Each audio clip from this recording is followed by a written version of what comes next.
नमस्कार, मैं मेघा सिंह स्वागत करती हूं आपका न्यूज़ 18 के डिजिटल प्लेटफॉर्म पर। खाड़ी में ईरान और अमेरिका इजराइल के बीच युद्ध लगातार तेज होते हुए नजर आ रहे हैं। युद्ध को 7 दिन हो गए हैं। ईरान की ओर से इजराइल पर लगातार मिसाइल और रॉकेट हमले किए जा रहे हैं। न्यूज़ 18 इंडिया की एक्सक्लूसिव रिपोर्ट के मुताबिक ईरान ने इजराइल के तेल अवीव, हाइफा और यरूशलेम जैसे बड़े शहरों को निशाना बनाया है, जिसमें पूरे इलाके में तनाव को अब बढ़ा दिया है। इसी बीच इजराइल ने ईरान की 6 बैलिस्टिक मिसाइलें तबाह करने का दावा कर दिया है। यरूशलेम में भी लगातार सायरन की आवाज सुनाई जा रही है। इसी बीच लेबनान में ईरान समर्थित संगठन हिजबुल्लाह ने भी मोर्चा अब खोल दिया है। दक्षिण लेबनान में हिजबुल्लाह ने एंटी टैंक मिसाइल से इजरायली सेना के एक सैन्य दल को निशाना बनाया, जिसमें 3 इजरायली सैनिक घायल हो गए। इससे साफ हो गया है कि यह संघर्ष अब कई मोर्चों पर फैलता जा रहा है। ईरान के एक ड्रोन कैरियर पर भी अमेरिका ने अब हमला किया है। खाड़ी क्षेत्र में भी लगातार बिगड़ते हुए हालात नजर आ रहे हैं। सऊदी अरब के रक्षा मंत्रालय ने बताया है कि रियाद के पास स्थित प्रिंस सुल्तान एयरबेस को निशाना बनाकर मिसाइलें दागी गई है, जिसमें 3 बैलिस्टिक मिसाइलों को सऊदी एयर डिफेंस ने हवा में ही मार गिराया है।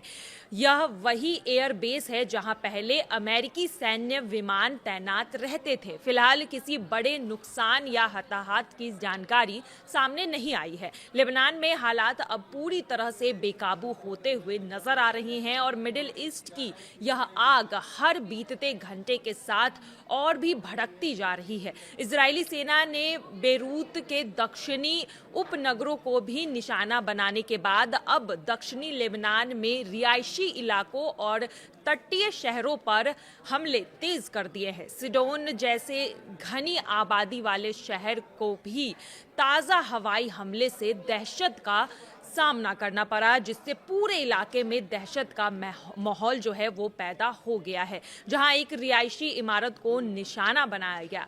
लेबनान की नेशनल न्यूज़ एजेंसी के मुताबिक टायर और बिंत जबील जैसे शहरों के ऊपर इजरायली लड़ाकू विमान लगातार मंडराते हुए नजर आ रहे हैं, जिससे साफ संकेत मिल रहे हैं कि इजरायल अब हिजबुल्लाह के ठिकानों को पूरी तरह से नस्तानाबूद करने के लिए किसी भी हद तक जाने को तैयार है। उधर अमेरिका ने भी संकेत दे दिए हैं कि आने वाले दिनों में ईरान पर हमले और तेज हो सकते हैं। अमेरिकी रक्षा मंत्री पीट हेगसेथ ने कहा है कि अमेरिका और इजरायल की संयुक्त सैन्य ताकत अभी पूरी तरह से इस्तेमाल में नहीं आई है।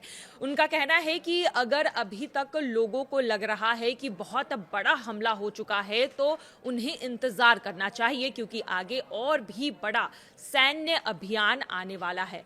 हेगसेथ ने यह भी दावा किया है कि अमेरिका के पास हथियारों की कोई भी कमी नहीं है और जरूरत पड़ने पर यह अभियान लंबे समय तक चलाया जा सकता है। इसी बीच अमेरिकी राष्ट्रपति डोनाल्ड ट्रंप ने भी ईरान की रेवोल्यूशनरी गार्ड सेना और पुलिस को सीधी चेतावनी दे दी है। ट्रंप ने कहा है कि हथियार डाल दे और ईरानी जनता के साथ खड़े हो जाएं। उन्होंने ये भी कहा है कि जो लोग हथियार छोड़ देंगे उन्हें माफी दी जाएगी, लेकिन अगर वे लड़ाई जारी रखते हैं तो उनका अंत तय है। ट्रंप ने दुनिया भर में मौजूदा ईरानी राजकीयों को भी अपील की है कि वे शरण मांगे और नए ईरान के निर्माण में मदद करें। उनका कहना है कि अमेरिका यह सुनिश्चित करेगा कि भविष्य में ईरान किसी भी पड़ोसी देश या अमेरिका के लिए खतरा ना बने। लेकिन अब देखना यही है कि जिस तरह से लगातार ईरान झुकने को तैयार नहीं है, जिस तरह से ईरान लगातार हमले किए जा रहा है, चाहे वो सऊदी हो या फिर जिस तरह से मिडिल ईस्ट में ये जंग की आग फैलती जा रही है, क्या ये जंग रुकेगी? क्या ईरान समझौता करेगा या फिर इस युद्ध का अंत कुछ बड़ा होने वाला है?